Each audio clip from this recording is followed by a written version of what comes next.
Good afternoon, and welcome to our program on robotic rudeness, AI liability for defamation statements.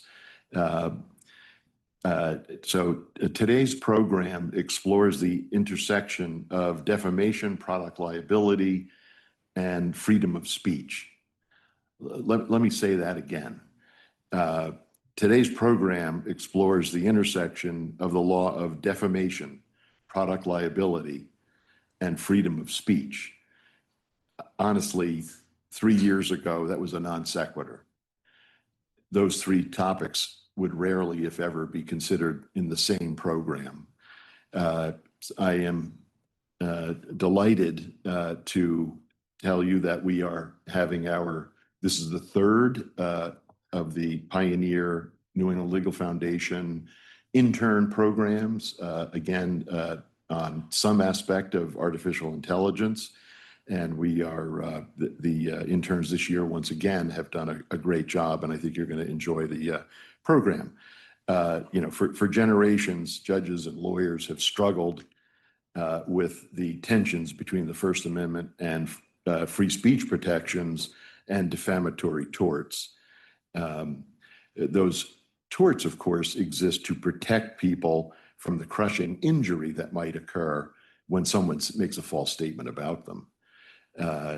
But AI and machine learning and machine speaking has now entered into the picture and has raised all sorts of issues that you're going to hear about today.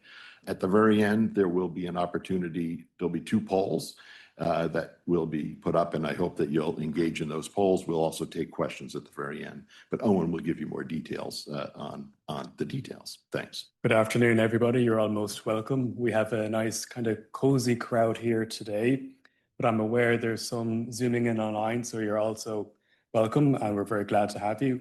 Thank you, Judge Bailey, for that introduction. And in the first instance, we have to credit Judge Bailey with coming up with the idea of the intersection of AI liability with defamation and Section 230. Most of the discussion today, when it comes to AI and the law, is how it affects the legal profession. So it's quite refreshing to have a unique perspective. And I think, fittingly, our title being Robotic Rudeness gets at the issues of defamation and libel. So the way this program will work is it's a debate.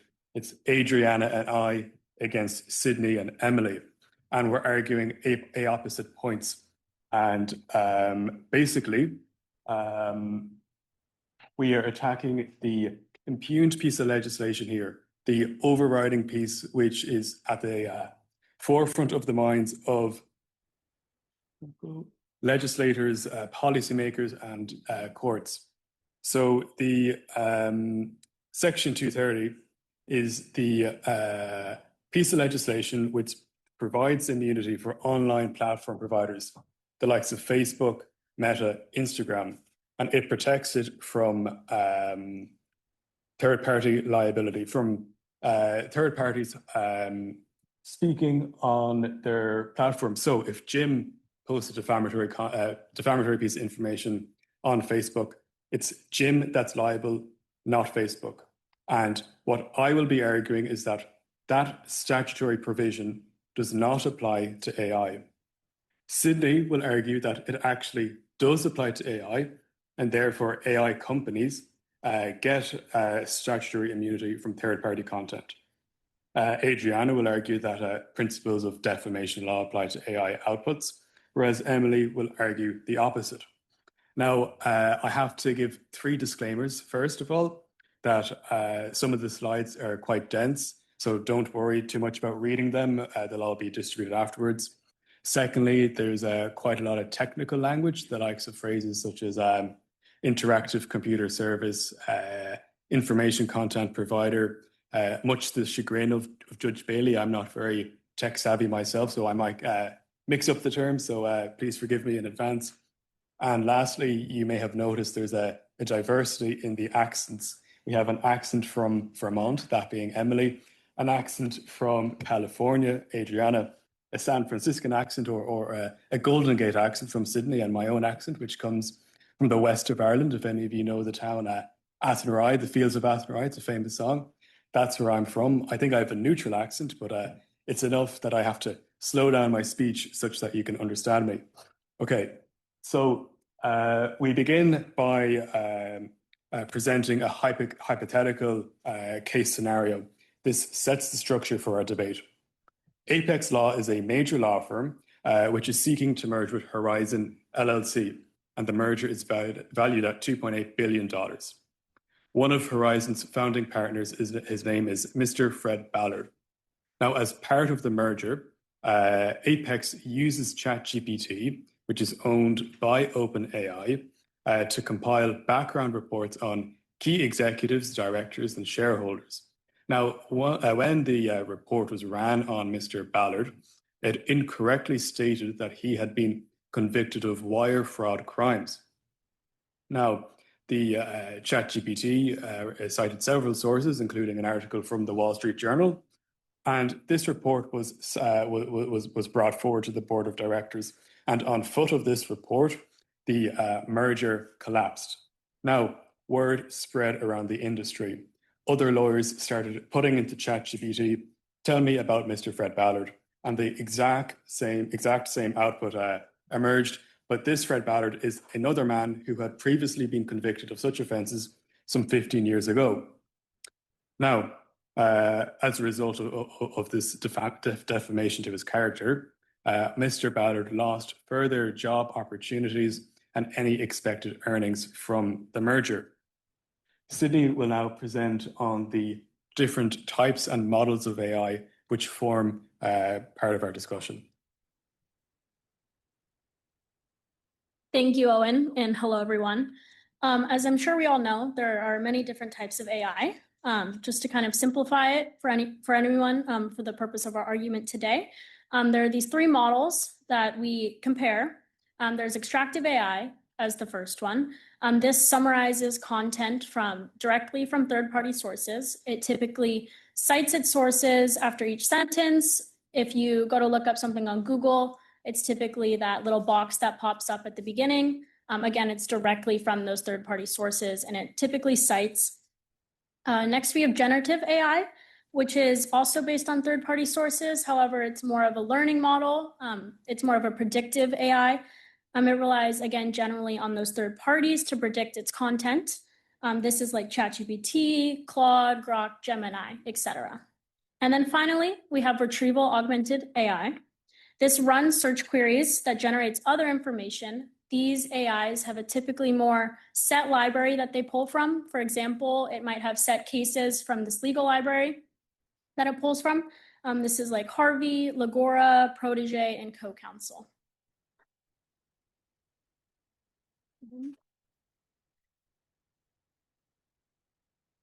Next, I'm going to give a little bit more context on AI in the First Amendment.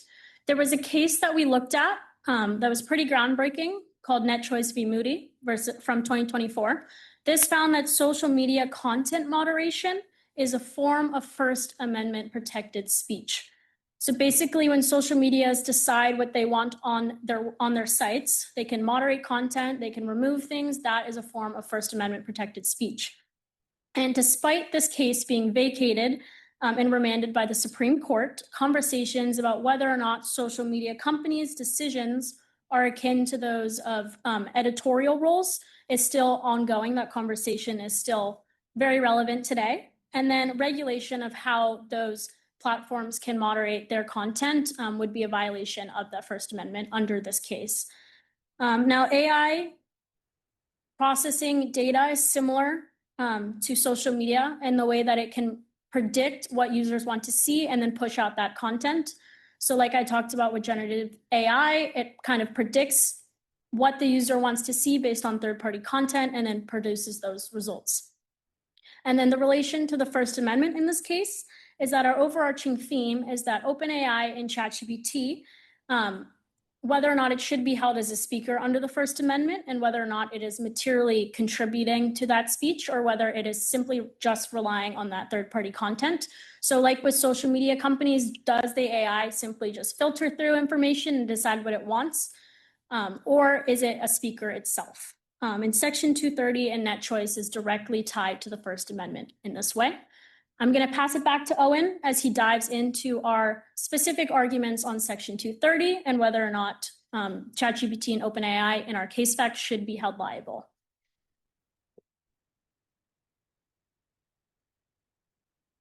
Right. So Section 230 is, as we've mentioned, the operative piece of legislation here. The relevant part provides that, quote, no provider or user of an interactive computer service shall be treated as the publisher or speaker of any information provided by another information content provider. It's quite a mouthful, but there are three essential elements.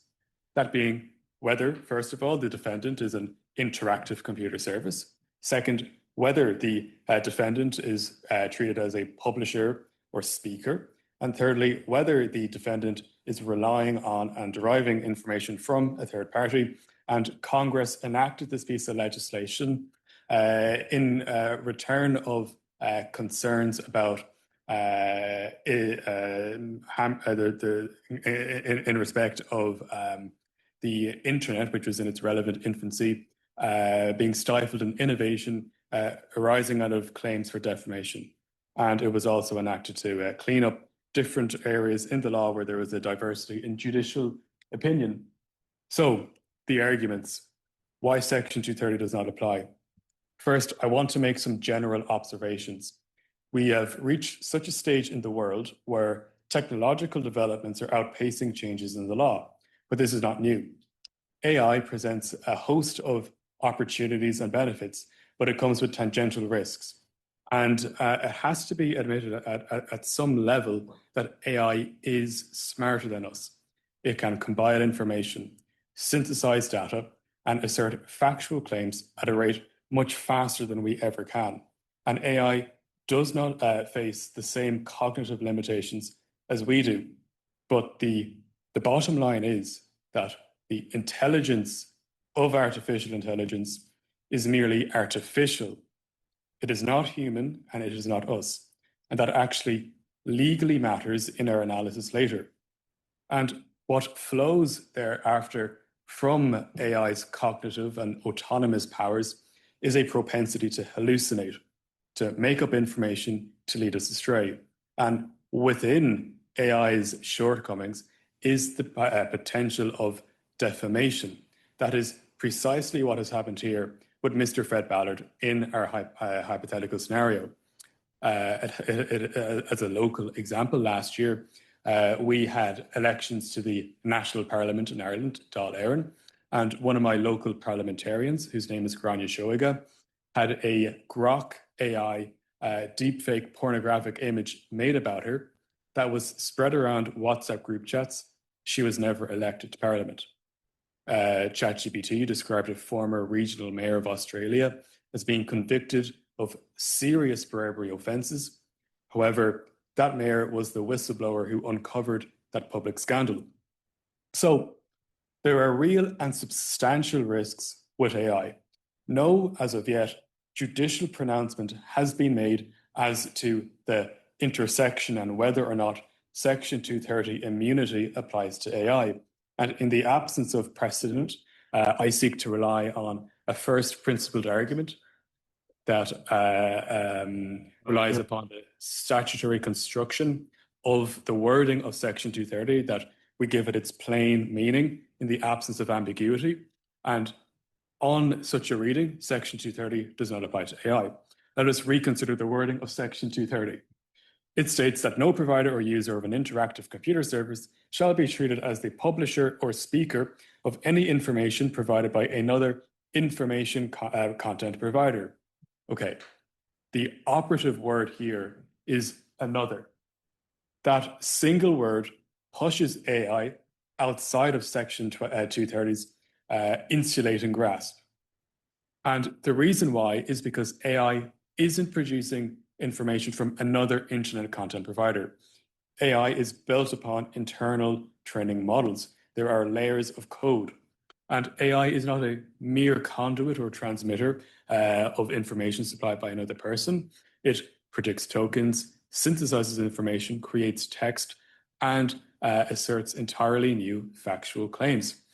And furthermore, on a definitional analysis of Section 230, it can be seen that the operations of AI fall foul to the indicia required for Section 230 protection.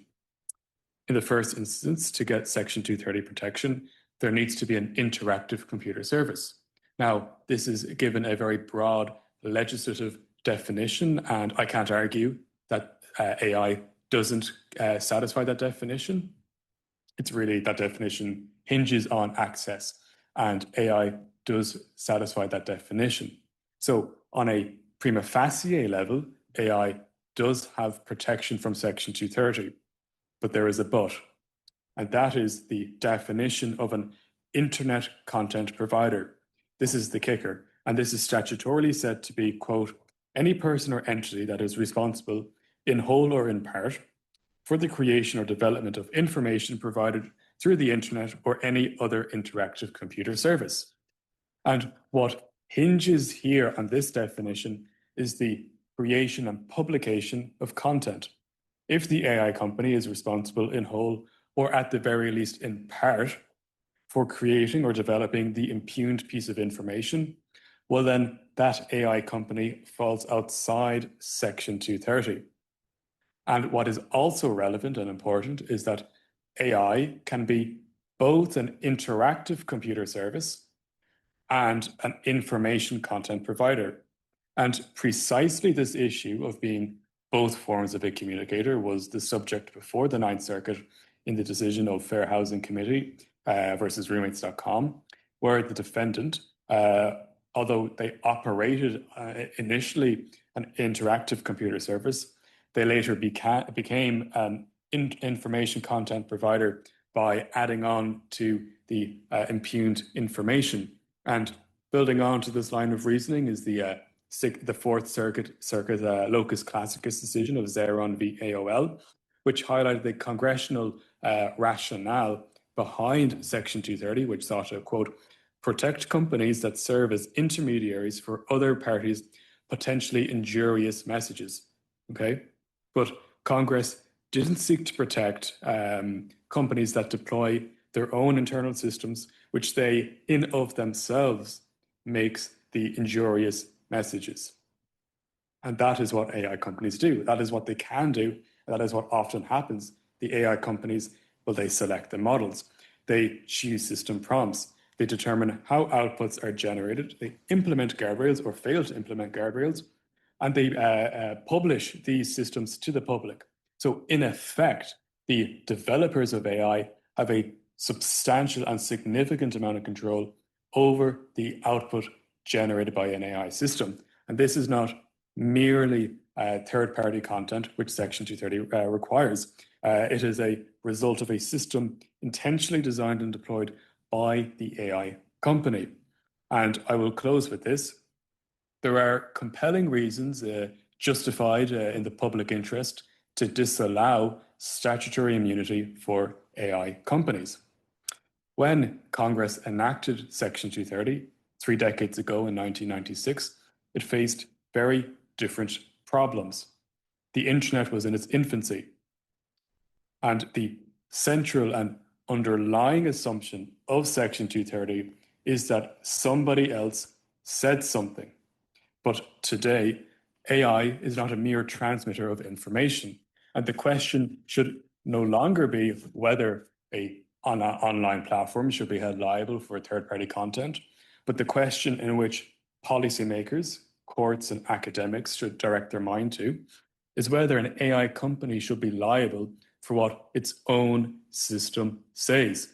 And in that regard, the policy justification belying Section 230 does not apply. And if we were, for example, to allow Section 230 immunity, well, then there will be a clear accountability gap. If an AI system hallucinates a defamatory allegation about somebody, and where there is no human author behind that allegation, well, then there is no one to sue. The defamed person can't go after the AI company, and then that person is left without any legal redress. And that runs afoul to the very spirit of defamation law, which sees to it the vindication of a defamed person's rights. So ultimately, Section 230 was enacted to protect intermediaries, but it was not intended to protect AI systems that enact new claims and goes further beyond what an input is put into it.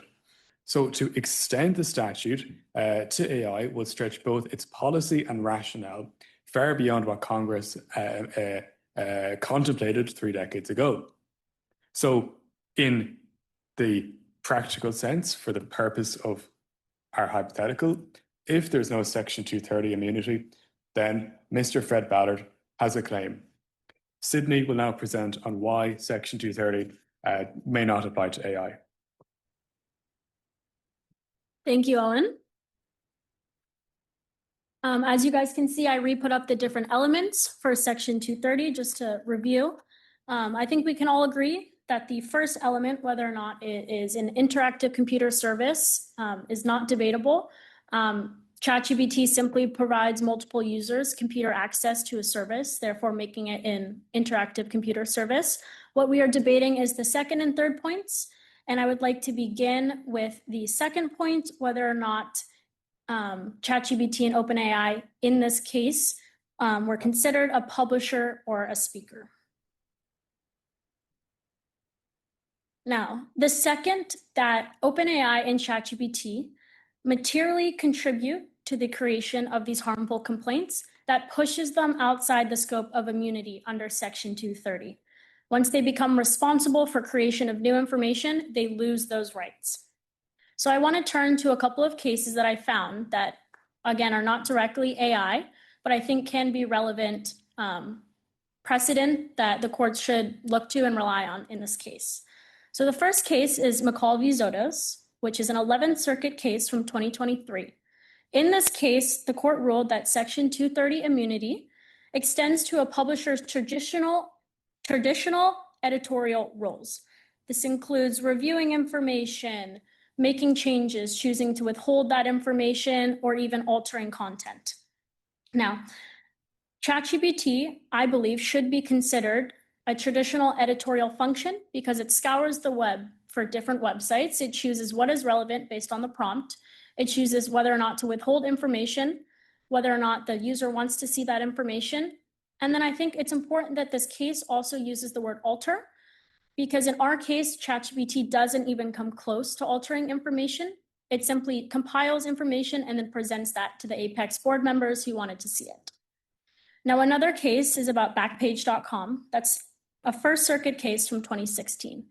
Now, in this case, the First Circuit decided that this website creating its own terms for advertising posting on its site functioned as this traditional editorial role that I talked about. They decided this because it reflected the personal choices of the website and what they wanted to see on that website. It was their personal choice. Now, I also believe that ChatGPT falls under this editorial role because it is making that choice of what to include on its site.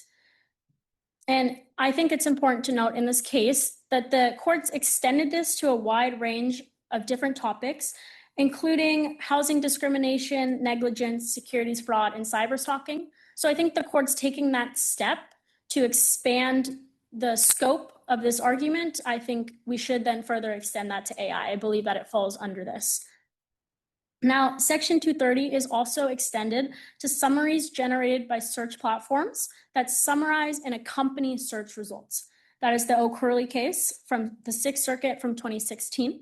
Now, courts felt that Google could not be held liable for merely providing access to alleged defamatory text. They provided this as links and snippets in their search results. And even though it was a separate creation of content, the court still ruled that it got that immunity because it was from a third party. So in our case, ChatGPT provided this allegedly defamatory statement towards Fred Ballard. However, they did provide those links and where they got the information from those third parties without materially contributing. Now, a similar case is the Robotic case from the Northern District of New Jersey, just the District of New Jersey from 2014, which found that Section 230 applied to result snippets that stated that images and links displayed in their search results merely pointed to content generated by third parties, And another key part of this case is that the search engine was based on neutral and objective criteria. So it meant that the search engine did not participate in any development of unlawful content. So ChatGPT in our case linked its search results when presenting the information to Apex. As Emmy will later talk about, what Apex did with those results and those links was up to them. ChatGPT provided where they got that information from, and then Apex decided what they wanted to do for that. Apex simply asked for information on Fred Ballard, and that is what they received. I want to now turn to the second part of my argument, which is based on that third element of Section 230, whether or not it comes specifically from third-party content or whether or not ChatGPT created information itself. Now, again, Owen mentioned a case, Fair Housing Council versus roommates.com from 2016. I found a case about Facebook, which I think is relevant because that is a social media site, which cited that roommates.com case. In this case, the court distinguished neutral tools that relied upon user-generated content from a material contribution. Now, as you might remember, I compared, when talking about the Net Choice versus Moody case, I compared AI to social media and the way that it moderates content on its site and can filter through. I think this case makes a very important distinction that I want to highlight. In the Facebook case, Facebook had pre-divided users into sections, so based on gender, race, etc., and then they pushed housing ads towards those certain groups. So the algorithms were based off of a criteria that Facebook itself had set, and then they had drop-down menus saying whether or not to push the housing ads towards those people. And in this case, the courts ruled that that was a material contribution to the information because Facebook itself had interfered with who was receiving what information. I want to distinguish ChatGPT in our case from that aspect of social media because ChatGPT scoured all ends of the web. It was not preset to give the Apex board members this certain information based on who they were or what. It was simply sorting through the relevant information it felt. It was not based on a set of criteria that OpenAI itself had designed. ChatGPT, again, is not limited to specific answers, and it uses that user-generated content or the third-party sources. And then finally, another case about Google, Divino Group from the Northern District of California from 2022. The court struck down claims against Google, ruling that tools used to review, regulate, or filter through information and even translate third-party content without any material alteration does not rise to that level of development of content. In this case, the user was challenging Google's AI algorithms that they use to filter and moderate content, claiming that those algorithms itself were a form of content. However, the courts ruled that the plaintiffs failed to prove that those algorithms amounted to a new level of content or even altered any of the materials itself. Now, I have stated again multiple times that ChatGPT is not materially creating the harmful claim against Fred Ballard. It's simply pulling together its sources and then presenting the information. And in our case facts, we specifically highlighted that it linked a Wall Street Journal article, which I think shows that it took the time to then sort through those third-party sources and say specifically where they got it. And then finally, Owen mentioned the era and setting of Section 230 and how it was created. I think it's important to note that it uses those wordings of interactive computer service, not just social medias. It was created to be adaptable and create a harmonious legislation in this new technology era, and it should extend to new AI. We have a legal certainty that is necessary in this field right now, and I think Section 230 is pretty applicable in this area of law, and that ChatGPT and OpenAI should be granted immunity under Section 230. We will now turn to Adriana and Emily, who will argue the more defamation side of our case. And just to remind everyone, Apex and Horizons were looking to merge. The AI confused Fred Ballard with a different Fred Ballard who had been convicted of crimes 15 years prior. Thank you.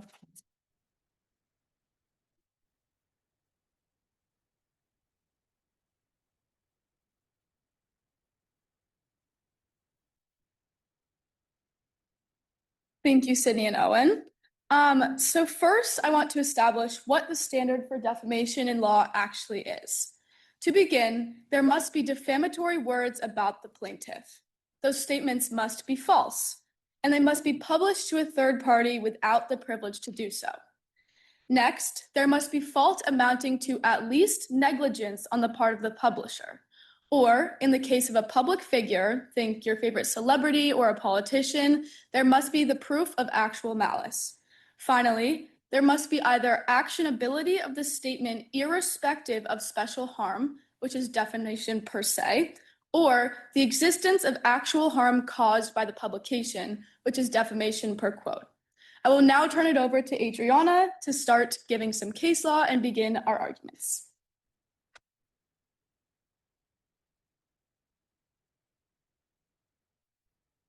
Awesome. Thank you, Emily.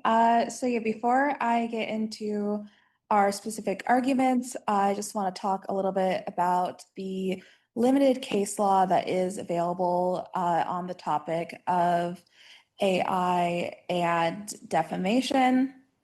Because this is an emerging area of the law, there is not a lot of actual case law that we are able to access and read so far. One of the few cases with a published ruling that we were able to uncover is Walters versus OpenAI. That case came out of a Georgia Superior Court. In that case, a radio host had sued OpenAI after ChatGPT had hallucinated a document, confusing him with another person and saying that he had been accused of fraud and embezzlement. However, in that case, the Georgia court did grant summary judgment for OpenAI, as the court held that there was not defamation, giving the following three factors. First, the court highlighted ChatGPT's repeated disclaimers and warnings. Second, they highlighted that Walters, who was a public figure as a radio host, did not prove, his side did not prove that there was actual malice behind the output from the AI. And lastly, the court found that Walters could not prove any damages, which he had conceded during the case. Another case we were able to uncover was Starbuck v. Meta. That is another case where an AI conflated two different people and produced a defamatory report. However, that case was settled, and the settlement, unfortunately for our purposes, was not made public. So there's no real precedent we can glean from that case. And the final case I was able to uncover was Battle v. Microsoft. In this case, a US veteran sued Microsoft because Bing's AI-assisted search engine had hallucinated, conflating his biography as a veteran with the biography of someone who had attempted to join the Taliban post 9/11.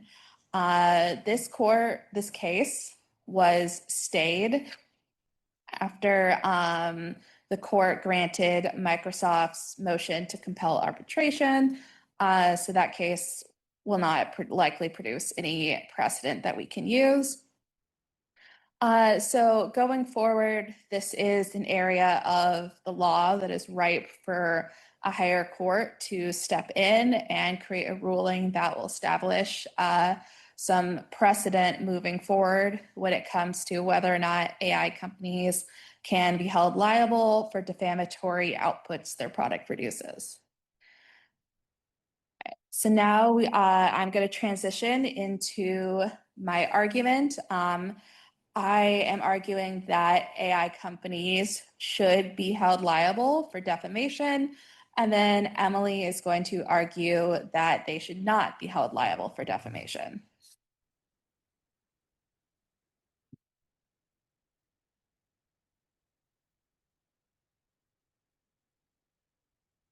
All right, first off, this might seem obvious, but AI systems are not legal persons. AI is not a legal person any more than Google's regular search engine is, or my computer.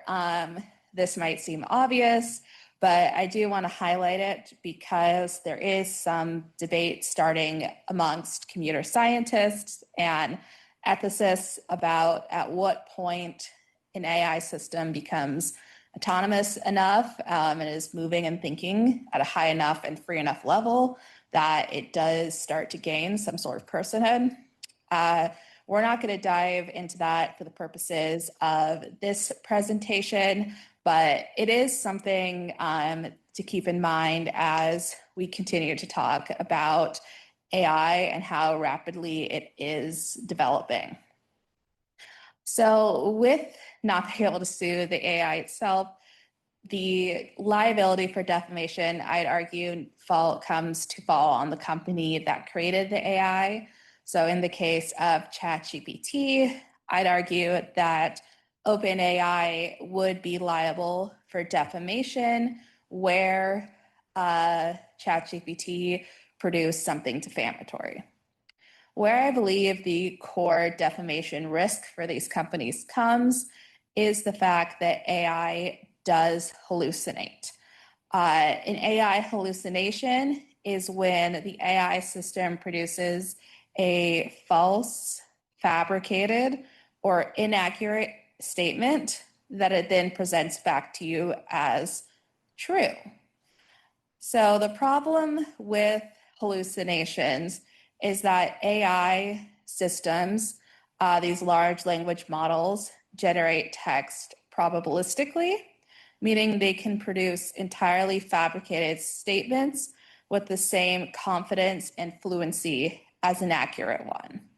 A user reading that output has very little way to tell if that is accurate or if that is actually hallucinated misinformation. And that's become a very real problem as AI has spread into more and more facets of our day-to-day life. And the problem is that hallucination is not merely a bug. Some computer scientists have argued that it is a fundamental characteristic of AI, its ability to hallucinate. While I will concede that AIs are hallucinating less and less, that does not mean that they will ever truly not hallucinate or that the company should have no accountability when its model's hallucinations cause real damage.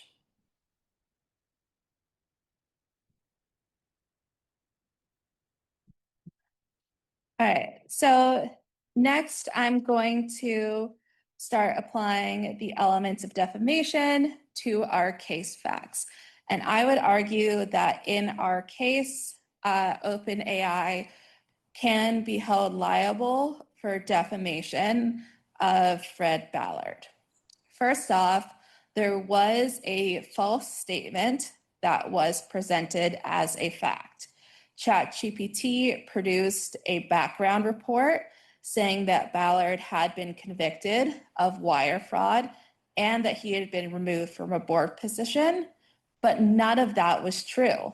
The AI had confused two real people with the same name, and there was no safeguard in place to prevent it from merging that data and then producing the hallucinated information and presenting it as a fact.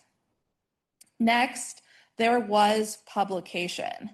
Not only was the report shared amongst Apex's internal board members, it also went out to external counsels, investment bankers, and ChatGPT reproduced the same hallucinated defamatory report to a third party when the information had spread throughout the industry and an associate at a third firm went and asked ChatGPT, it produced that same information back. So it is being republished widely. Fault, I would argue that OpenAI is a party with fault in this case. Their own research from the ChatGPT System 4 card acknowledged that, quote, the GPT system continues to hallucinate across older and newer versions of the model. A developer that knows its product can hallucinate defamatory statements, yet does not put any safeguards in place to prevent this defamation, can be found to have negligence and fault. Finally, there were real damages in this case. Apex used this information to terminate a $2.8 billion merger. Fred Ballard lost future work opportunities, and as a result of the GPT reproducing this information, he's suffered widespread reputational harm in a very close-knit industry.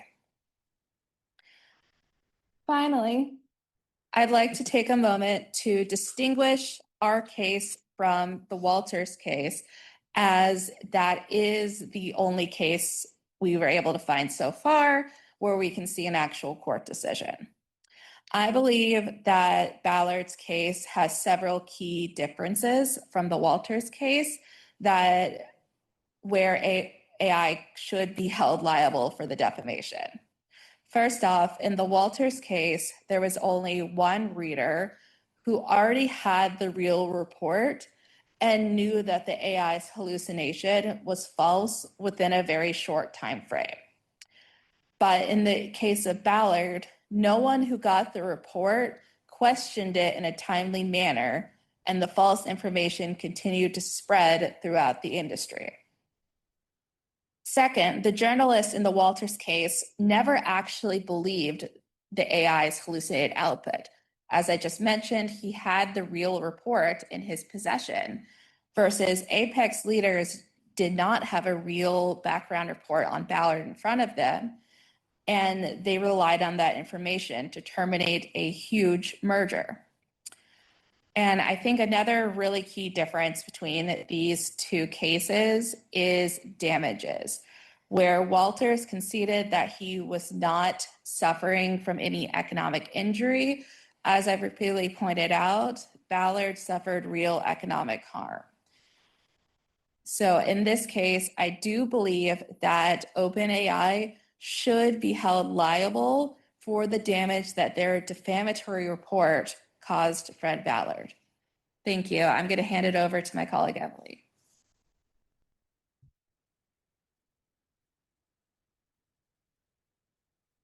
Thank you, Adriana. I will be arguing that AI platforms should not be held liable for defamation. In today's technological age, AI is truly everywhere. It is nearly impossible for you or me or anyone who has interacted with the internet to not, at the very least, have used or even know about AI. With this, it is nearly impossible to not know that AI can hallucinate. This is common knowledge. Any reasonable person should know that AI is prone to hallucinations. Therefore, it is the responsibility of the user to ensure that any information they're receiving from an AI platform is accurate before sharing it.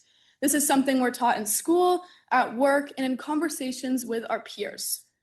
It is important to note that AI hallucinations have decreased significantly as AI developers work tirelessly to perfect their platforms and respond to errors.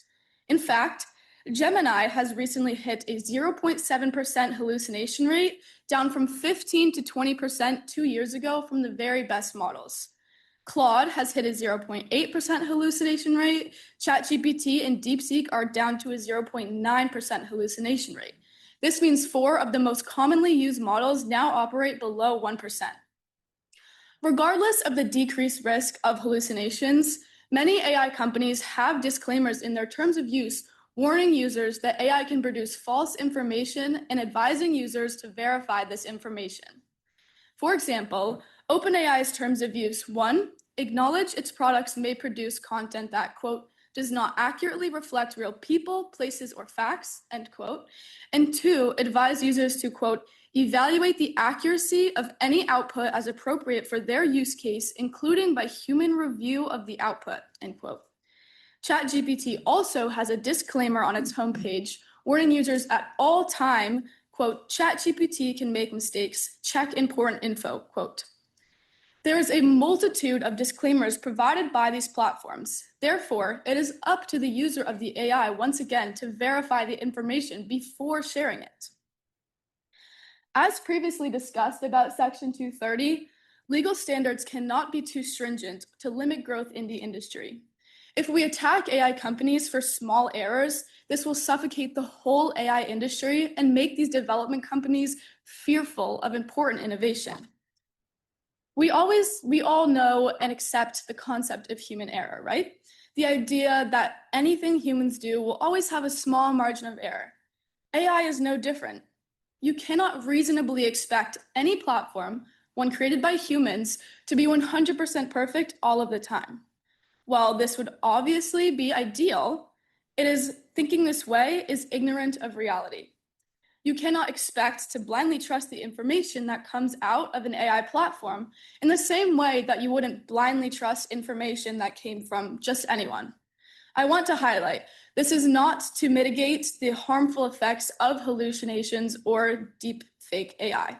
However, we just want to emphasize that you should not also blindly trust AI information, as that can be just as harmful. The small margin of error in AI outputs should not be considered negligence under the defamation standard. It is impossible to believe that AI software would be developed with reckless disregard for the truth. In defamation law, negligence refers to failure to exercise reasonable care when publishing or communicating a statement that harms someone's reputation. It does not require intent to harm, but instead shows that the defendant was careless in failing to verify the truth of the statement. It can easily be assumed that the developers of AI softwares are creating their systems with the utmost effort. Therefore, it is unreasonable to believe that there is any negligence or intent of AI hallucination. You can expect that in developing such widely used technology, AI creators did exercise the reasonable care necessary to avoid negligence under defamation law. However, if a user shares information that could harm someone's reputation without verifying the information provided, they would likely meet that standard. Even though developers are aware that their programs are not 100% accurate, this is not a secret they are trying to hide, nor is it something that provides a serious case of negligence. The alternative to programs that occasionally provide false information is removing these programs entirely, eliminating the opportunity to use some of the most transformative and incredible pieces of technology ever made that has helped so many people. Applying this to our case facts. This case is very different than hallucinations or deepfakes, which manipulate already existing media or images or imagined information. In this case, the AI provided truthful information about a Fred Ballard, just not the Fred Ballard that the user was inquiring about. AI misunderstood an unspecific prompt and produced information in response to that. This result proves the necessity for users to use specific and tailored prompts and to check information. Further, as previously mentioned, because AI had provided a citation from the Wall Street Journal, the responsibility once again falls on the Apex team that was developing this report to check this source. When completing such a high-level deal, actors have a duty to perform due diligence. By not checking the facts provided to them by ChatGPT, the Apex team did not exercise this duty and spread misinformation that harmed Fred Ballard. While the point that AI's aptitude to hallucinations could be considered negligence on the part of developers is widely discussed, the argument here is that the real negligence lies on the users. They did not act properly or check their sources or any of the information AI provided to them before sharing them, and this had real consequences. Any reasonable person, based on both common sense and the many disclaimers provided by OpenAI, should have performed a fact check on such important and potentially harmful information, leaving the liability in the hands of the user. Thank you for listening to our arguments, and I will now hand the podium back to Owen to provide some closing thoughts.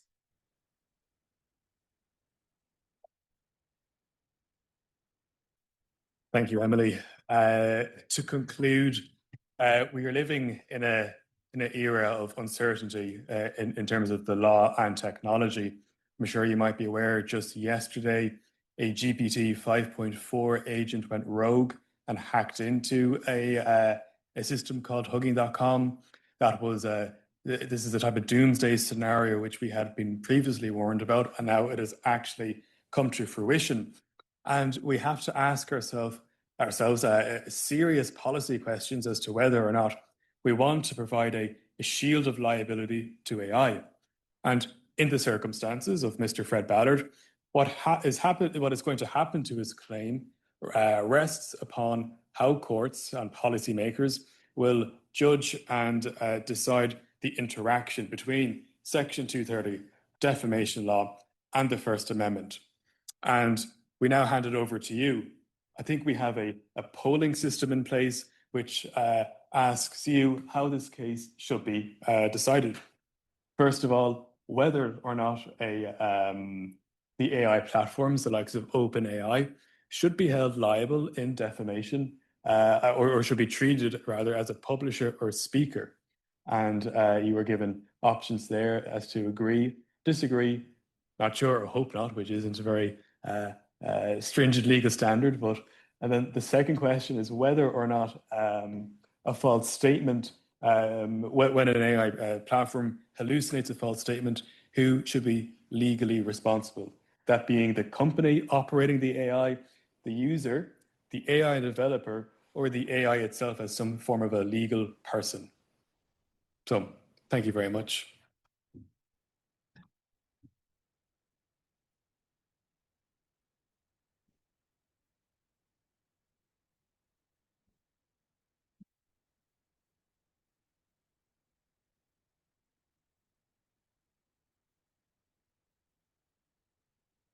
Well, we're being silent because we're watching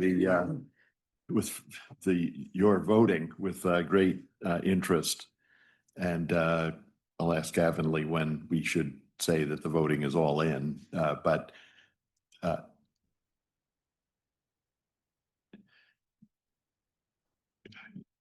we could do that. It's a little more nuanced. Maybe I'll ask it that way. We really have we do have 5 minutes. So let's ask the first question, whether you agree or disagree that. Should it be a publisher?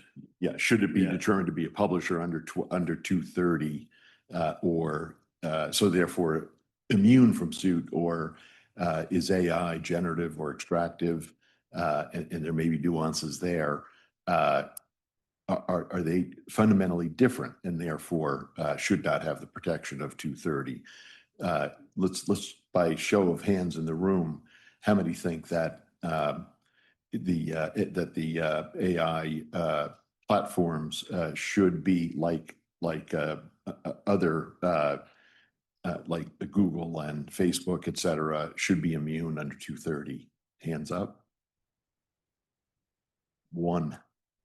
Okay, so obviously others, but maybe it's more nuanced than that. Not sure, I suppose, is a question, but how many think that it should be determined to be liable? Okay, and then we have not sures, I think, right?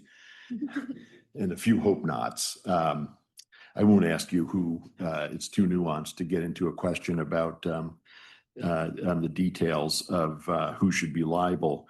I do have a couple of questions that were asked. I'll pose those. One that got my attention was that generative AI is a product, isn't it?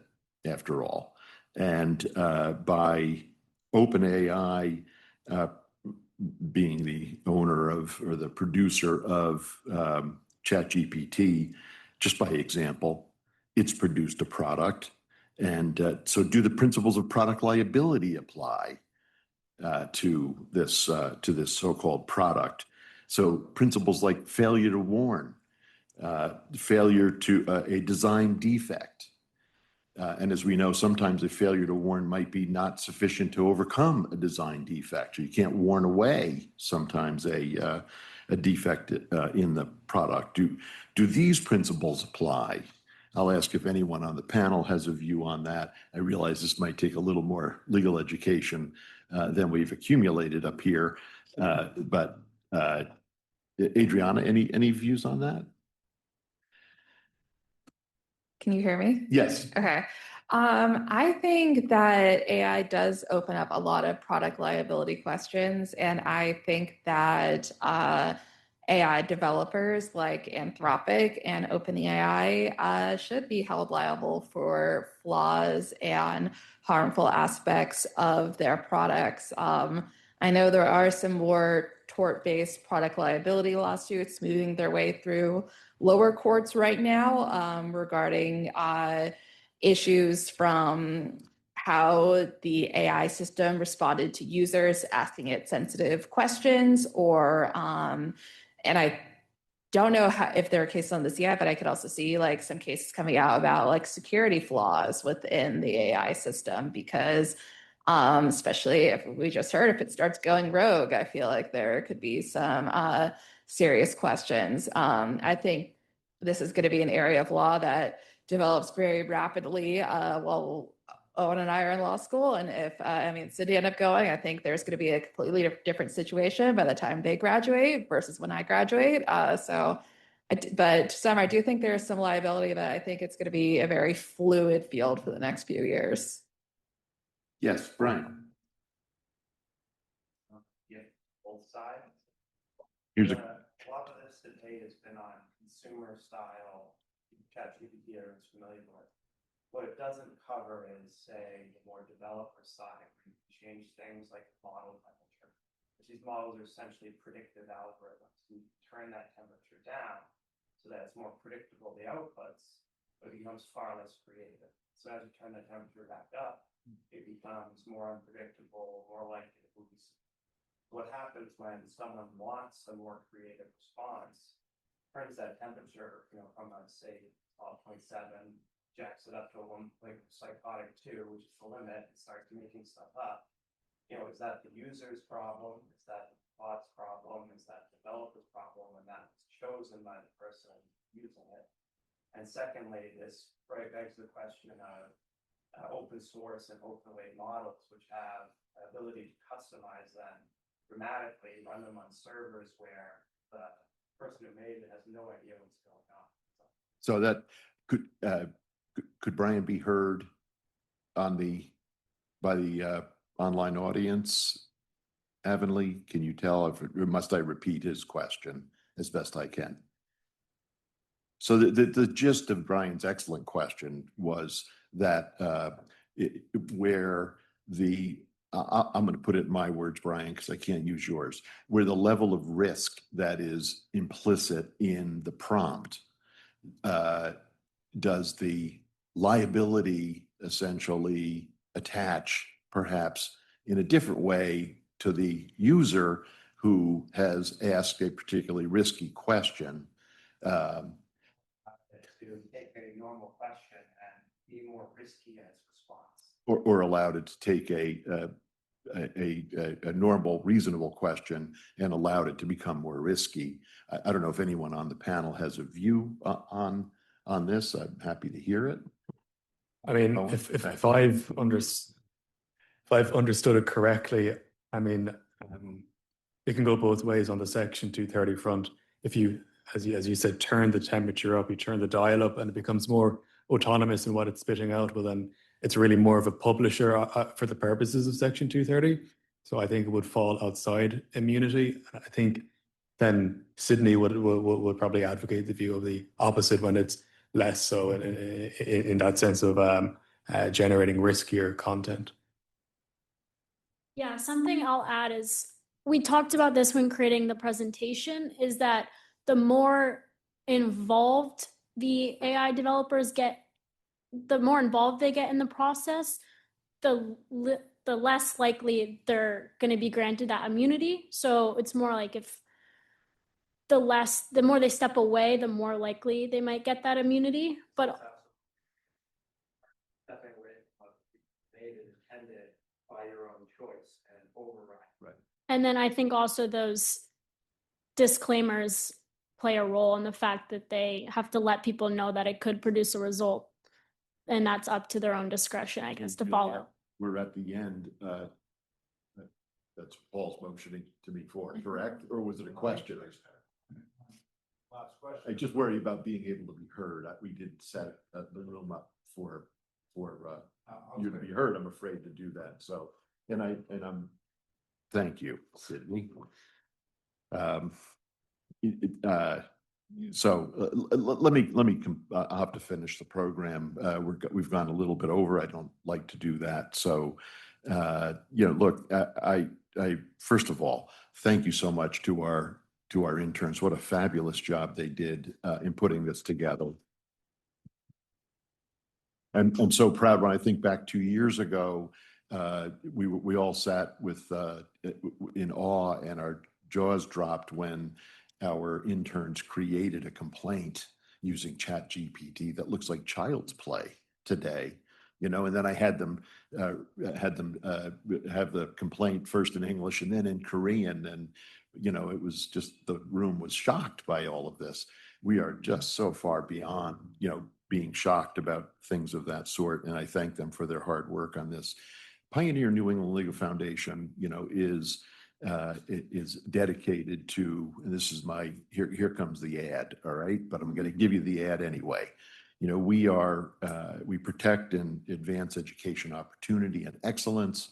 We do that and everything else that we do through litigation, through public advocacy. We ensure government transparency in our casework, and we protect and advance economic opportunity and fairness at every turn. I thank you for attending today. We will post the slides. We will post this entire program. So if anyone who that is interested, they'll be able to listen to it. I would like to, of course, thank the Boston Bar Association for making their facility available to us. I've been a member of the Bar Association. I think I joined when John Adams first started the organization. But again, thank you so much for attending our program today.